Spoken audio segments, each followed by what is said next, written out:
I don't have a daughter to raise. She's a grown woman and she moved away. And I need to concentrate on what really makes me happy. And Mhm, I mhm. had the opportunity to dedicate myself to that. And so now it's okay, I have time to go for walks, longer walks, more appreciation. My brain, my worries were different. Mhm, My mhm. worries were more about adapting to not having a child in the house, adapting to the child or the woman now being away so far, and me Mhm. having a lot more time to concentrate on things that I liked and things around me that maybe had gone unnoticed. And that's when now I look more at the landscapes, at the things that I step on, the leaves, the rain Mhm. falling, the drops, the snow, the beach, sand, the rocks, all of those things, because the daily worries are no longer there.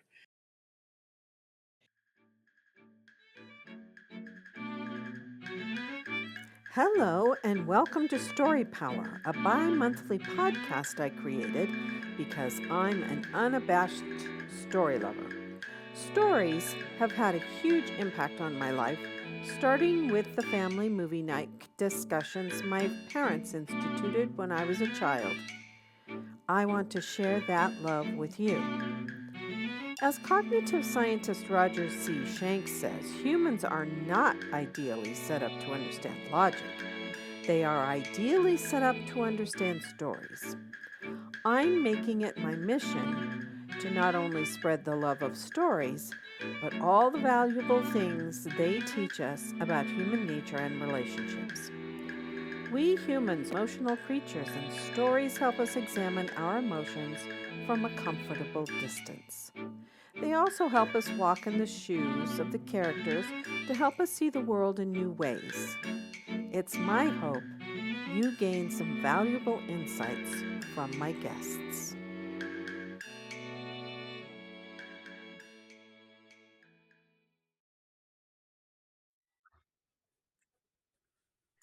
Hello, Story Power listeners. Today I am talking to Silvina Lanusse. Silvina Lanusse. And uh, this is episode 150. And I'm really excited to talk to her because Silvina, my husband, is also a visual artist. So I love talking to visual artists. And we have lots of visual art, original art in our home. So, and I was as I was saying before you and I started recording, I was looking at your website again yesterday, and the first few paintings or pieces of art, because they're not paintings, but I looked at it and I went, "Oh, that reminds me of Vincent van Gogh," Be- and because of the Yes, colors, and yes, I know you don't necessarily use only paint, and you might use some paint, but you use found objects, things from maps and books and um, just pieces of paper, colored pieces of paper for your art. And I think it's so beautiful. The reason I say that it reminds me of Vincent van Gogh is because my husband and I took a trip around the world in 1996 and we went to Amsterdam oh, for a day trip. We were staying in The Hague. And we went to that museum, and I remember when we went upstairs to look at his work, all of his later work are these vibrant colors. The picture that always I always remember the painting is of just people working in the field, harvesting the wheat. yes, I know which one you mean. Oh, and I don't know what it was about that painting, but I just loved it. And so when I saw your work, I remembered that painting and I went, oh, wow, because it's the colors are so, especially the yellow of the wheat Yes, was yes, yes, yes. so vibrant, and the colors of the what people were wearing and the sky and the clouds, and oh, it's just so beautiful. So I read your bio again because it's been a while since you and I Yes. connected. And one of the things that I loved was y- you said that you were paying attention to the landscape, and this particular place called you home. And oh, it was Park what? Parksville, Parksville. Parksville. Is that where you Yes, live in Canada? that's that's where I live in Yeah. Canada on Vancouver Island. Oh, on Vancouver Island. I've never been to Vancouver Island. Ooh, I was engaged to somebody for a while and he lived in Vancouver, but okay. but I've never been to the island yet. It's so beautiful up there. It is gorgeous, gorgeous. It's very inspiring. Absolutely. Yes. So now Yes. you've lived a lot of different places around the world, and I want to hear your story about how landscape started to help you realize your artistic love. Yes. Y- Um, Thank you for having me. First of all, Lucinda, this is wonderful. I was looking forward to this interview since we booked it months ago. Yes. So Yeah. that means you're really, really busy. So I'm excited about that. So since you live with artistic, creative painter or artist in the house, you know that we live for our art, and Mm-hmm. Mm-hmm. you probably can relate to most of the stories that I will tell.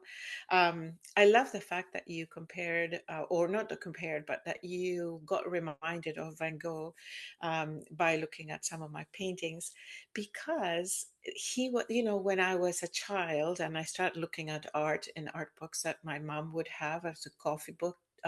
Coffee table books. Mm-hmm. Van Gogh was one of them, and I was looking at it, and that particular painting with the wheat and the farmers and all that, that really Yes. called my attention back then. So it's kind of surreal that you just mentioned that, when it was one of the painters that I really looked into as a little girl and started Mm-hmm. looking at art in a different way. And it's like, oh, there's artists out there. It's not just, people who just do things. There's people who, are in museums or are in galleries. So yeah, Van Gogh was one of my favorite ones. Mm-hmm. So thank you for that. Yeah, so I did travel a lot. In my early 20s, I moved to the US to do my university. And then I lived in Massachusetts for 4 years, then went back to Argentina, married. We had a child, and then we moved to Florida, to Tampa. Oh. And I know it was beautiful there as well. And we lived there 6 years. And then after that, we moved to Canada in 2008. And we lived on the mainland, Vancouver area. And Mm-hmm. then more recently, during the pandemic, I moved to the island. And by then, my only daughter decided to move to New Zealand. So Oh. there's an entire, things of moving around in our Yes. family. Half a world away. Yeah, I know. I've I've been to Australia, but not New Zealand. That would be a fun place to go, I think, sometime. Oh, you have to put that on your to-do list because it is Yes. beautiful. It is very similar in many ways to where I live now. Uh-huh. There is mountains and lakes and beaches and oceans and all of these things. But the difference is colors. The color palette is a bit different. Ours here Mhm. is a little bit more on the um, let's say, has a little bit more burnt sienna and greens, and over there Uh-huh. has got a lot more dark, tallow blues and turquoises and things like that. So, but it's very, Oh. very neat. Yes. Oh, that's cool. So I'm assuming that you've walked around and let the landscape soak into you when you go visit your daughter. Oh, I do every time. Yes, yes. It's just beautiful, beautiful, beautiful. Yes. I try I to record it, everything. You take pictures and you take right. videos, and then you have all these, like 2,000 photos, and what do you do with them? But yes, you try to keep it all, and so it doesn't, go away from, your memories. Yes, Yeah. yes. Well, I grew up in the Pacific Northwest. Ah, So we moved a lot though. So it was I lived in the western part of Oregon and Washington. okay. And then we moved when we moved to Washington State, it was progressively farther east until we got to Spokane, which is Oh, almost yeah. near Idaho, which is where my father's northern Idaho is where I think it was his great grandparents had a homestead in Oh, northern Idaho. And so, we've been to see, well, the homestead is now purchased by somebody and they, sectioned it off and built houses and but we went to the cemetery to see the family, oh, wow. Yeah, the headstones and roots and yeah.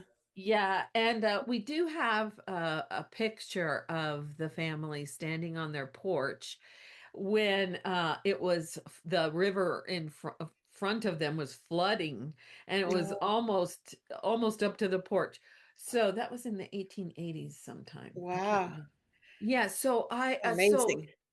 I kind of understand what you're talking about the landscape because I was always fascinated with landscape too, but I'm not a visual artist. So, but we now live in southern Arizona and we live in the mountains. And Yeah. I love just looking at the because we're surrounded by mountains on all sides, even in Yes. Mexico. We're only a mile from Mexico, so but we can Oh, see the San Jose Mountains in Mexico, oh, I see. Oh, wow. and the Huachucas are on one side and the Mule Mountains are on another. So we can see that, every day it's so wonderful to go out and just look at the mountains and the landscape Yeah. and how the colors change depending on if it's monsoon. Everything Oh, turns green. yeah. Oh, yeah. Or sometimes in the winter rains, things turn green too. Yeah, That's interesting. so I love that story. And when did you start doing your artwork? Well, I studied art, so I have Cool. always, well, not always, but since university, I was looking into art and making my own art and trying different things. The landscape series or the landscapes interest began more so once I moved to the island and I became a empty nester, to put it in, Mhm, like mhm, common mhm, words. mhm, So I had more time, and that sort of lined up with, okay, now it's more difficult to find a job. I've worked in corporate for many years, and so I kept, jumping from one to the next, and then I said, I don't need to try to fit in the corporate world anymore. I don't have a daughter to raise. She's a grown woman and she moved away. And I need to concentrate on what really makes me happy. And mhm, I mhm, had the opportunity to dedicate myself to that. And so now is okay, I have time to go for walks, longer walks, a more appreciation. My brain, my worries were different. mhm, My mhm, worries were more about adapting to not having a child in the house, adapting to the child or the woman now being away so far, and me mhm, having a lot more time to concentrate on things that I liked and things around me that maybe had gone unnoticed. And that's when now I look more at the landscapes, at the things that I step on, the leaves, the rain mhm. falling, the drops, the snow, the beach, sand, the rocks, all of those things, because the daily worries are no longer there. Yes. So yeah, that's when I started my landscape. Maybe 4 or 5 years ago, I started making landscapes. Before that, Mm, um, it was more whimsical. I had a whimsical time. I had more of representational times and things like that. But landscapes really resonated with what my heart wanted to say. yes. Now, how come you do, or maybe what was it that called you to do multimedia where you're using found objects to make? Do you also use paint? Yes, I do. Oh, So okay. the interesting thing about that question is that it was more of a serendipity type of situation. Mhm. So I was taking these, workshops that, we go online, we look something up, and there was this artist in the UK that was teaching a free little mini workshop about jelly plate printing. And so it is a jelly, like a silicone plate. You apply acrylic paint on top, then you make marks with stencils and stamps and things. You put paper on, you make a pull, and that's a print. Oh, right.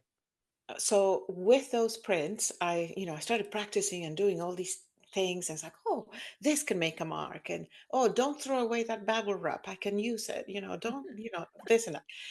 And I ended up with a stack of different color papers, prints that I created that I loved, but they were just papers. And I'm like, okay, what am I going to do? They weren't complete piece to frame. I mean, they were just fun experiments. And Mhm.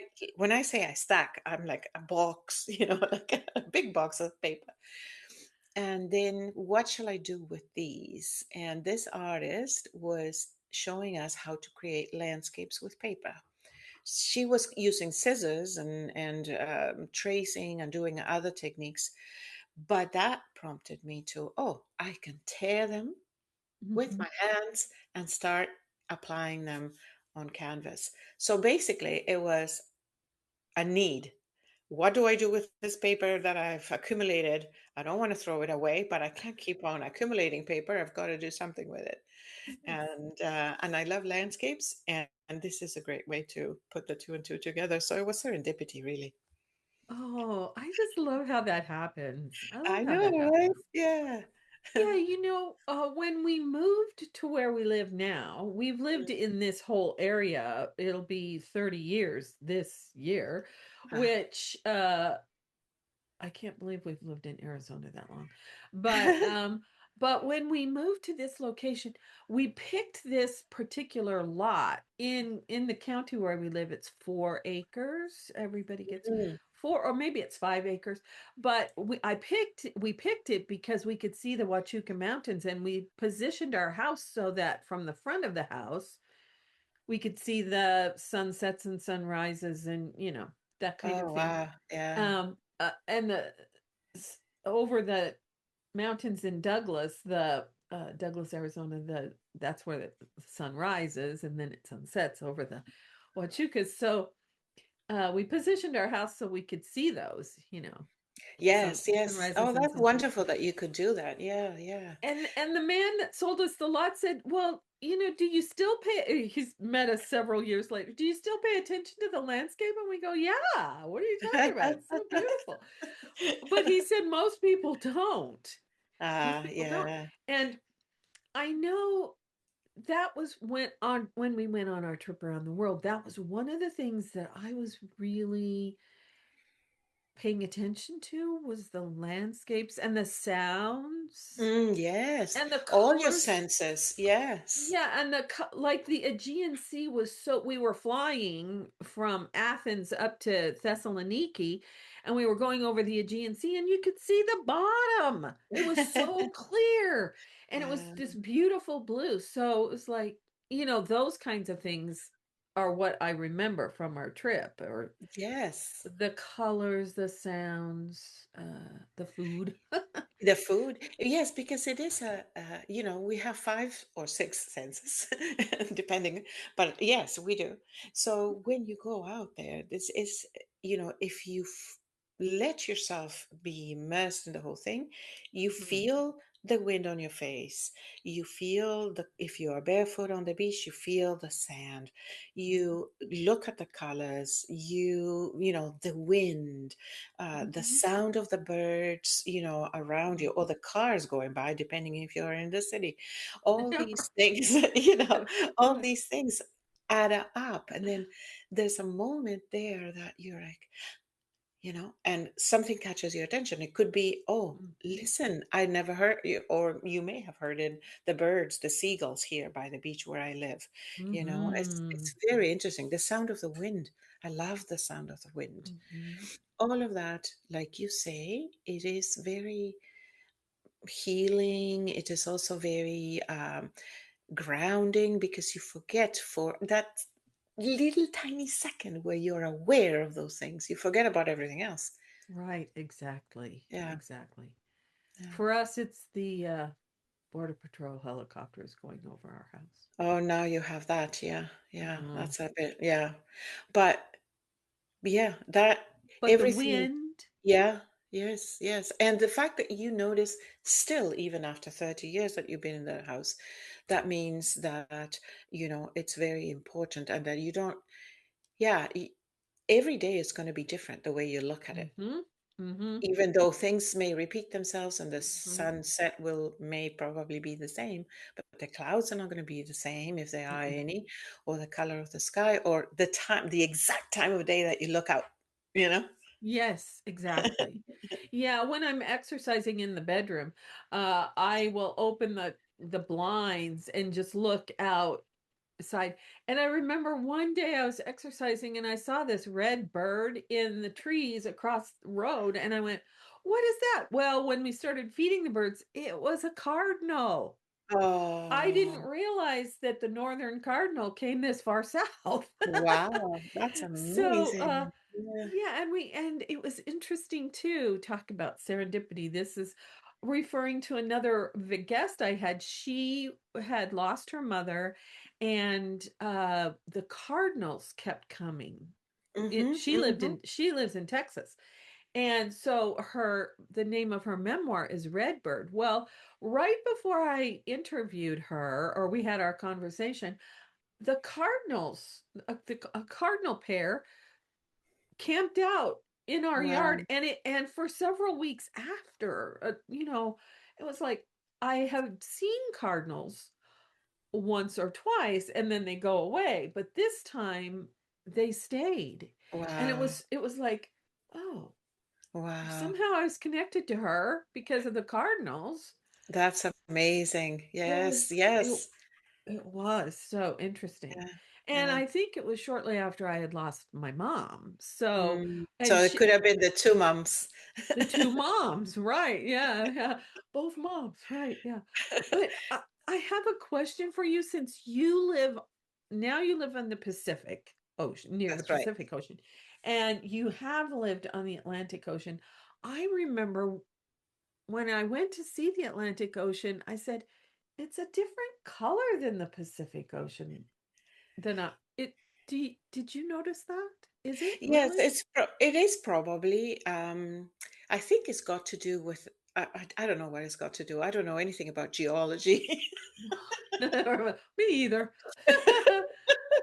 But I am more familiar with the Atlantic Ocean in Argentina, where I'm originally from. Even though I lived in Massachusetts, I was more closer to Boston. I didn't quite make it so many oftentimes to the To beach, go to look at the Martha's. ocean. Yeah, Yeah. we did, but um, it is. So the difference is in the sand. It begins with the sand. I mean, and obviously with the floor of the ocean, I'd say. So, for Oh. example, on the Pacific, we have a lot of big rock formation, Mhm. and even though it's a very aggressive in some areas, the ocean is very aggressive from how Mhm. I see it. The rocks don't form into sand a lot. There's a lot of rocks. It's Right. to walk on the beach. You find more rocks and shells than you do sand here Right. on the west. In the East Coast, where I grew up, it was more. It's how do you call this? It's big, long beaches with mostly sand and very Mhm. little rocks on the sand.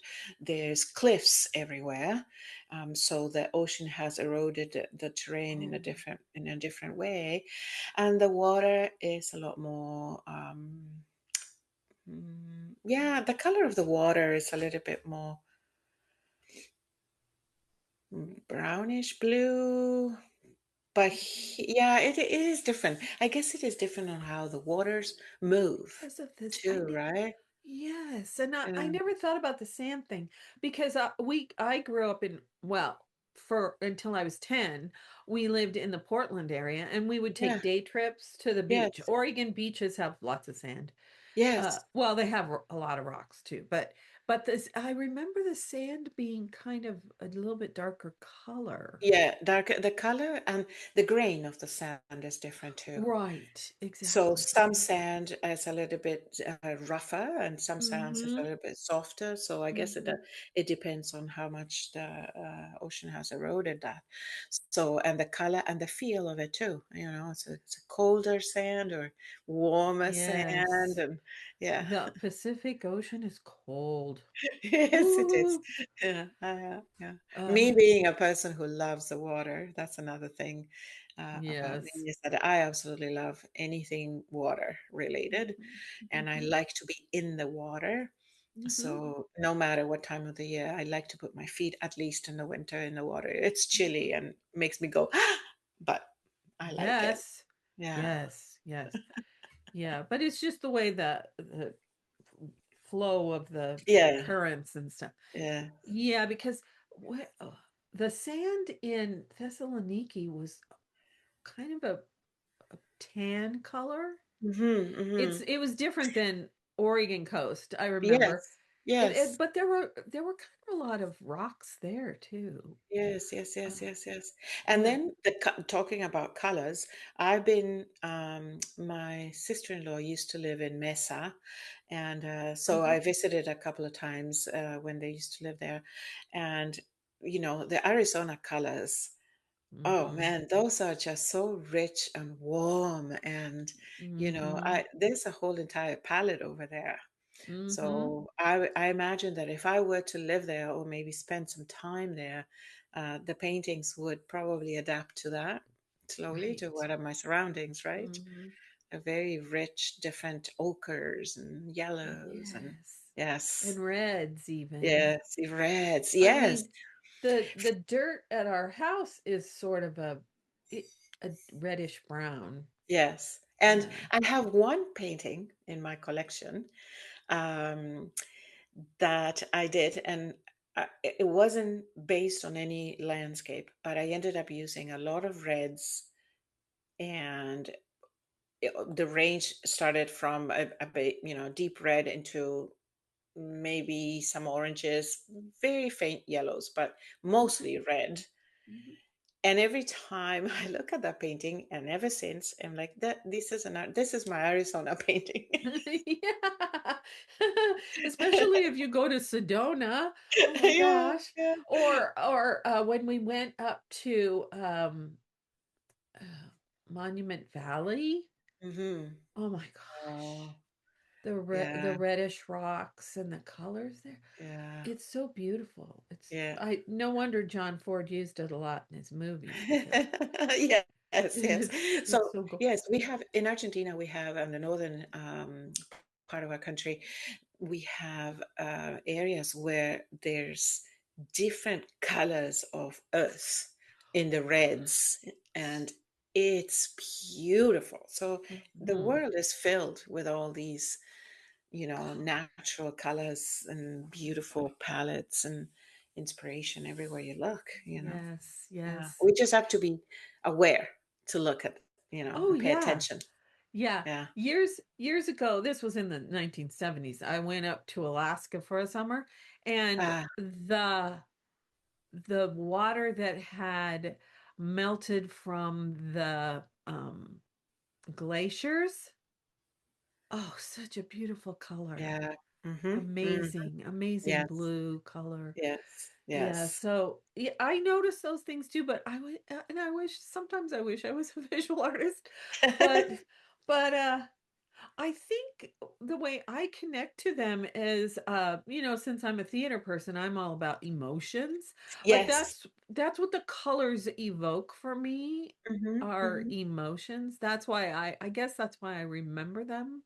Mm-hmm. Mm-hmm. Uh, Yes, uh that makes sense. That makes a yeah. lot of sense because you are experiencing something, and then Mhm. you're putting it, you know, you're reading it in what you are familiar with and what Mhm.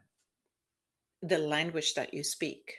Mhm. So I speak the painting or Mhm. the, you know, the hand, putting, Right. applying paint or paper on the canvas, and you speak with representation in word and in, movement and all these other things. So yes, totally. Yes.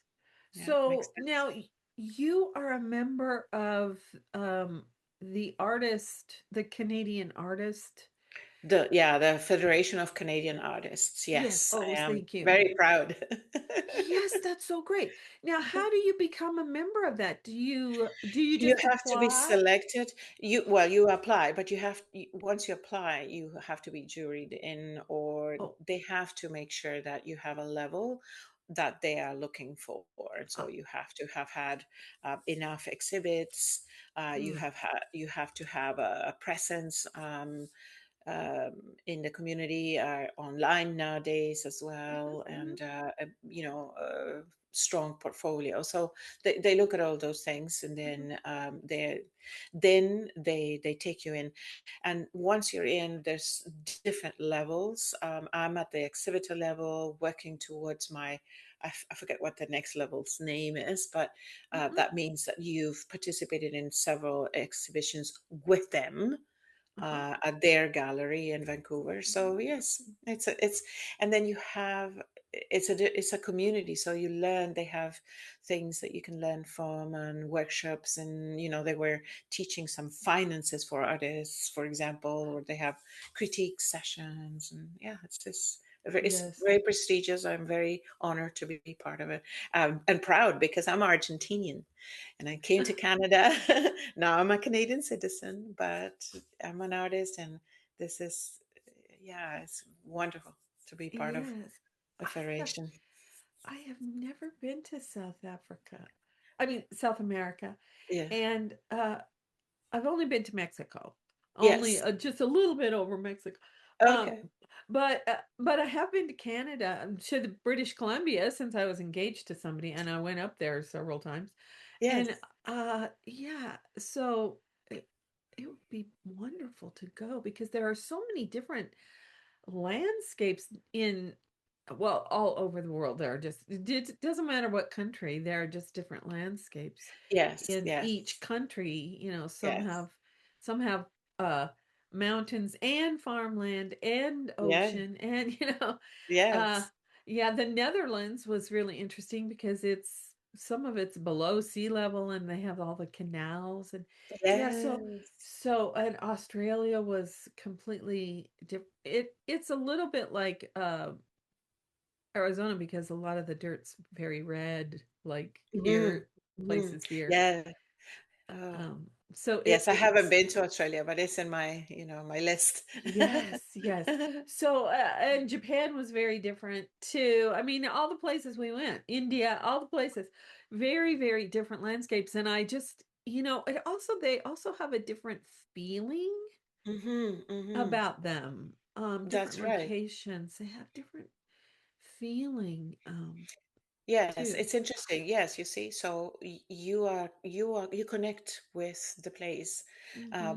by feeling. Like, what does it make you feel? Does it make you shiver? Does it make you cry? Does it make you you know take a deep breath and go, Yes, it's all these yes. things, right? So It yes, is. yes, yes. Yeah. I remember when we were in England, we were staying in Glastonbury, and we took a tour over to the Stonehenge. But we also stopped at West Kennet Longborough and some other places. And I remember we go into the West Kennet Longborough, and I'm putting my hands on the rocks and Uh, said, "Oh, this really feels really interesting." And then we went to Avebury Circle, which is uh, standing stones, yeah. and I'm touching it. There are shorter and taller standing stones, and I'm putting my hands on the standing stones, and I said, "Huh, the tall ones have a different feeling than the short ones." And the Interesting. guide said, "Oh my gosh, you're so perceptive because the shorter ones are the male ones, and the tall ones are the female." Oh, how I was like, fun. "Really? That Oh is wow." interesting. Yes, yes, It's yes, so yes, funny. But yes. yeah, so Yeah, I'm yeah, just a touchy-feely person. And so when yeah. we went to Greece, we couldn't touch any of the monuments there. They wouldn't let us touch anything. And You're I was like like, me. I need to I touch. wanted to touch. Yeah, I wanted to touch. Like when I go to a gallery, I always say this. I say, "Oh, I just wish they let me touch those paintings. I I really need to touch know. them." Yes, because like when we were at the Van Gogh, went to lots of different um Yeah, museums, art museums, because my husband's an artist. of course. But the Van Gogh, the way the paint is, it was like it would be really fun to touch that It because it's wouldn't it? textured. Yes, yes, yes, Yeah. yes. Everything I need to touch. And when people look at my art, some like not too long ago, I think it was last week, someone came to see my artwork and they're like, "Can I touch it?" I'm like, "Of course, go ahead, touch it." I mean, it is protected and it's sealed, whatever, but it's not like everybody's gonna touch. But if someone really has the inclination to touch, go ahead. It's a full experience. Yes. It is right. That's right. You use more than one sense when you're Yeah. looking at artwork. Yes, Yeah. you do. Yeah, absolutely. Sometimes it's even the smell of the paint or whatever. Mm-hmm. Um, Mm-hmm. yeah. Yes, yes, yes, yes. So it's So fantastic. It opens up our senses. Yeah. yes, right. Have you Yeah. done paintings or artwork of New Zealand landscape? Um, I get a lot of inspiration from New Zealand. Color-wise, my blues are very New Zealand-like blues. Hmm. Um, my landscapes are not necessarily about a place, even Hmm. though they may take inspiration from a place. Ah. In the end, they become very conceptual. Mm. So if you're looking at one of my paintings, it can be reminded. You can be reminded of a place you visited Mhm, in, the coast of France or whatever. It mhm, doesn't mhm, matter. To me, it was something that remind me of something else. So they are conceptual. So yes, I do find inspiration in all the places I've been, but they come together in a very intuitive way. So mm. mhm. Yeah, it's not an exact replica of the Yeah, landscape. Yeah. no, no, I couldn't see. Some people are fantastic and very skilled in realistic work. I could never do that type of work because I need more freedom, and if something doesn't work, I work with it to create something. So Mhm. I'm not focused on perfection. I'm rather focused on the process or something like that. So it's a different type of way of creating. So I couldn't do a replica of the landscape or a replica of a person like a portrait. It wouldn't work for me. Yeah, I mean, I think portraits are wonderful. It's great to They're have them so that we know what Queen Elizabeth the First looked like, or but yeah, I'm not sure if I were a visual artist, I'm not sure I could yeah. do those.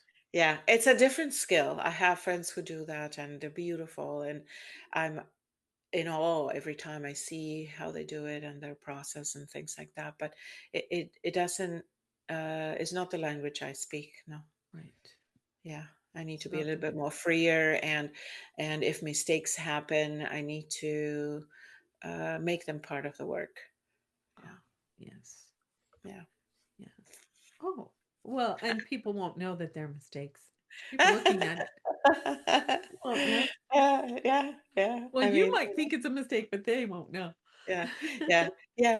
No, and eventually, you make a mark, and or I put on a paper or whatever. Like the way the painting's going, and I'm frustrated because it's not really. I'm looking at it, and it's like, oh no, this is not gonna work. But just let it. I just learned to sort of let it be and forget about it and continue and persist and Mhm. take a break if I need to, come back later on with different, fresh eyes or whatever, and keep at it. And then eventually I'm like, oh, yeah, it wasn't that bad at all, or wow, this really looks good now, or this Mhm. is what I needed to do. So work with it as opposed Mhm. to try to change it and forcefully, get rid of it. Just work around it, Yes. which is kind of how life is, right?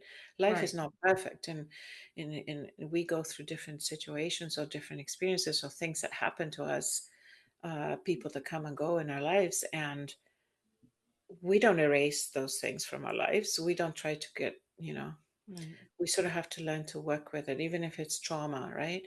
We cannot Mhm. really fully get rid of it. We have to Right. sort of learn to work with it. So it's, Yeah. trying And to put learn our from it. lives, yeah, and learn from it and putting it in pieces and back Mm. together into one.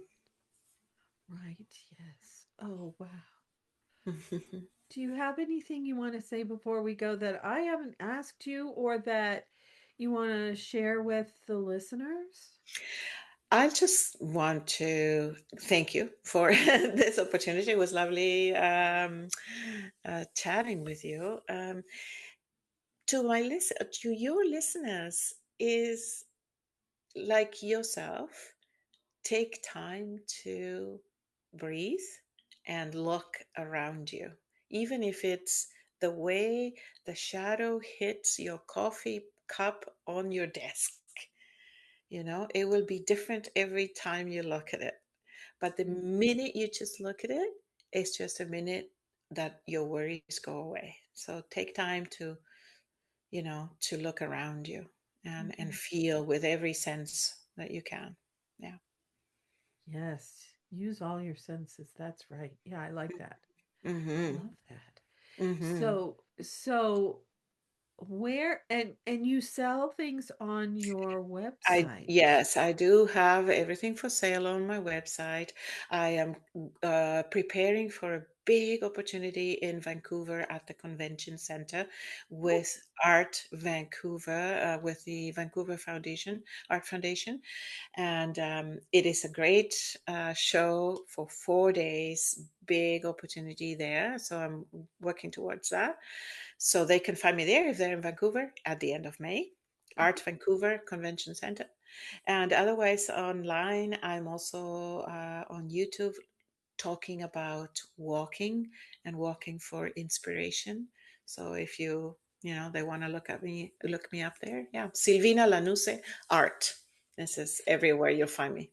And I have your all of your social and what YouTube is one of them on the show notes. So Yes. people can go to your website too and Thank you have classes also, right? Yes, I do have classes now and then, and offer them at people's homes if they want to. Oh, cool. And so, yes, I have a lot of things happening there that you can Yes. look.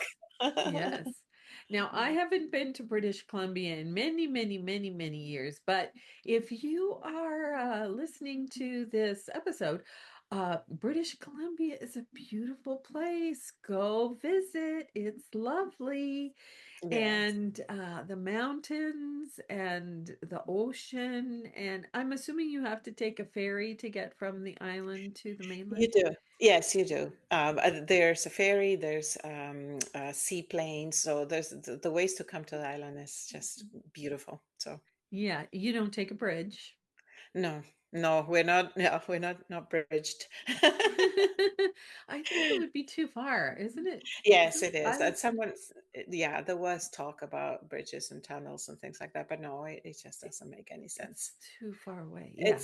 It's a 2 hour or hour and a half ferry ride, depending on the type of ferry you take, and just the sail is just beautiful. You get to Mm. see all the islands between the two, the mainland and us, and you get to see whales sometimes, and I yes, know. it's just beautiful. Yeah, yeah. And do you get to see dolphins and I haven't seen dolphins, but we see orca whales, we see sea lions. We have not far from where I live. There's a time of the year there's these huge sea lions just yes, perched where the fishermen are, and yeah, it's just wildlife is beautiful. yes. Eagles, we see a lot of eagles here, Oh yeah. and it is beautiful. And by a lot, I mean you're walking your dog and you see look up at the sky and there's 12 of them circling up in the sky at a time, right? So it's Yes, yes. yeah, beautiful.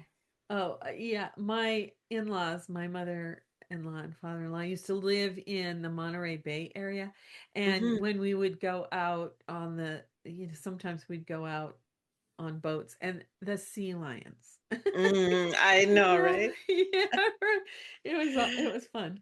Yeah, Yeah. Oregon has that same thing, sea lion Yes, yes, yes, that's right. season. Yeah. Yeah. Yeah, yeah, it's beautiful. Uh, And then you hear them.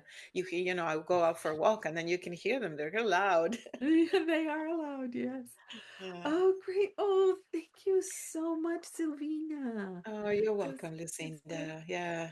it's been wonderful. I've enjoyed our conversation so much. I did too. I did too. So thank you for the opportunity and lovely, lovely to meet you, even though not in person, but at least, face to face online. Yes.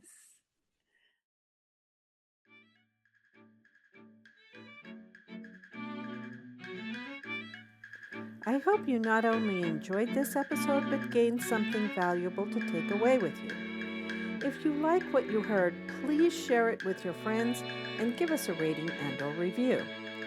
If you're a story lover too, I invite you to join my Patreon community at patreon.com/storypower, all one word. Or you might be interested in classic cinema with the Sage Sisters, a YouTube channel and Facebook page I started with my sister Celeste, where we choose one classic movie that we think still has lessons for us today. As you can see, I'm passionate about spreading the love of stories and completely believe what Philip Pullman said. After nourishment, shelter, and companionship, stories are the thing we need most in the world. Until next time, this is Lucinda Sage-Midgorden. Thanks for listening.